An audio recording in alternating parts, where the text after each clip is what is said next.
Hello students! In our previous video, we learnt about pollination. Transfer of pollen grain from anther to stigma on the flower is called pollination. Flowers use pollination to produce seeds and fruits. Through this way, new plants can be produced. That is, plants can reproduce themselves. Now observe this picture. Can you see these yellow feathery structures? Yes, this is the male part of the flower, the anther. And that's where pollen are produced. Now this middle pink is the female part called the stigma. And that's where pollen is transferred from anther. Now observe these different flowers. Do you think all these are anthers? Yes, they are. Then where are the stigma of all these flowers? Correct. Here they are. All these are different kinds of stigma. Now when a flower has both anther and stigma, pollination is simple for them. Pollens just have to land from anthers onto the stigma. But what if there is either anther or stigma in a flower? How will pollen travel from this anther to the stigma on the other flower? Because each flower has only one of them. Since pollen cannot move by itself, in such cases they need agents who carry them from one flower to other. They are called as pollinators or pollinating agents. They can be either water, wind, insects or birds, etc. Hold on, can you identify this well-known pollinator? Yes, it is butterfly. And this one? Yes, it is honeybee. Students, you already know that both butterfly and honeybee are insects. Approximately 80% of the pollination done by insects is carried out by honeybees. So we can say that pollination that takes place with the help of insects like honeybees and flies and others is called entomophily. Now to attract these insects, flowers are brightly colored, have a strong smell and produce nectar. The pollen grains are bigger in size and have hard exine, which is spiny. And so, they can adhere firmly to the insect's body and the sticky stigma of the plant's both. Now when insect sits on flower for sucking nectar, pollens stick to their body something like this.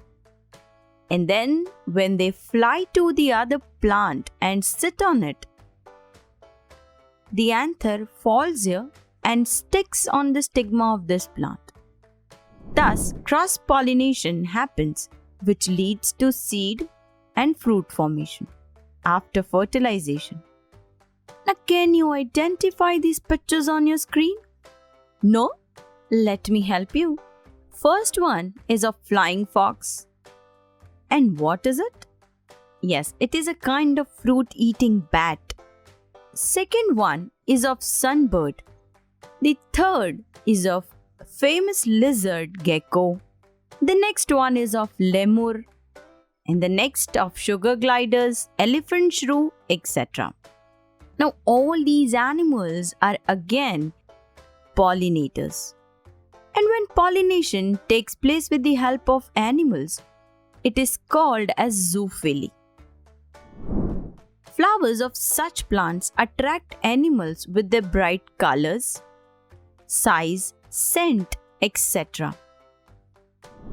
Like here, sunbirds pollinate flowers of canna, gladioli, etc. While squirrels pollinate flowers of silk and cotton plants. And we saw there are few more unusual pollinators like lemurs, geckos, sugar gliders, elephant shrew and so on. So now let me ask you, Can cross-pollination happen only through living or biotic animals and insects? The answer is definitely no. It can also occur through non-living or abiotic agents like water and wind. Pollination by wind is called as anemophily. Special thing about this is that here flowers have to produce large number of pollen grains. In fact, they are small, smooth, dry and light in weight so that wind can easily carry them along with it. Pollens from such plants is blown off at a distance of more than 1,000 kilometers. Sometimes, in such kind of pollination, the stigmas are comparatively large, protruding, and sometimes have tiny hairs to trap the pollen grains. Do you know, students?